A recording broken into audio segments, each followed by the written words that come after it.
Place à votre journal, bienvenue si vous nous rejoignez sur France 3 Champagne-Ardenne. À la une d'ici 19h20 ce soir, la relax.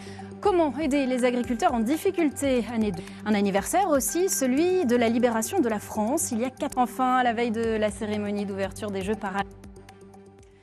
Relax donc pour les entreprises impliquées dans l'explosion d'un immeuble quartier Wilson à Reims en 2013. C'était la requête du parquet lors du procès en juin. Un procès qui s'était transformé en bataille d'experts. Ce soir, les victimes et leurs proches sont amers. Émilie Forzi et Maxime Meyer.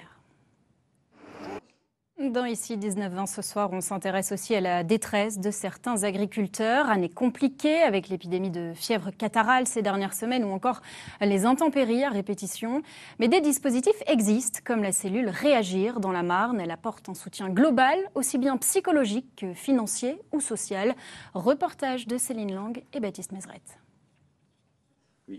Eux aussi sont inquiets à Nouzonville dans les Ardennes. Grève aujourd'hui de quelques membres du personnel de l'EHPAD à l'appel de la CGT. 15% des agents selon le... Il y a 80 ans, la Champagne-Ardenne retrouvait progressivement sa liberté. Village après village, les troupes américaines ont progressé pour mettre fin à l'occupation allemande.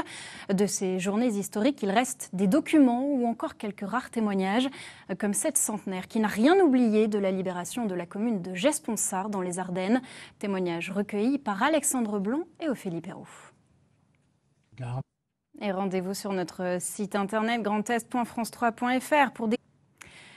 À la veille de l'ouverture des Jeux paralympiques, parole ce soir à une Auboise investie dans la lutte contre le handicap invisible. Elle-même souffrant d'une maladie auto-immune, elle a créé une application il y a 4 ans pour faciliter le passage en caisse des personnes prioritaires et éviter les jugements. Un engagement récompensé hier puisqu'elle faisait partie des 24 porteurs de la flamme paralympique à Troyes. Son portrait est signé Pauline Lermite et Olivier Mayer. Et pour notre dessinateur du jour, Christophe Damien Desbécourt, attention à...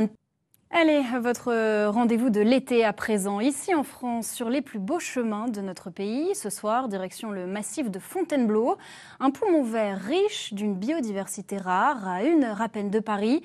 Et c'est une balade tout en relief que vous offrent Farid Benbekay et Florie Castan.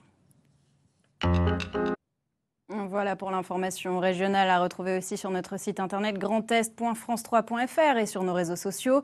Tout de suite, l'essentiel de l'actualité nationale et internationale, retour notamment sur la mort d'un gendarme hier soir dans les Alpes-Maritimes.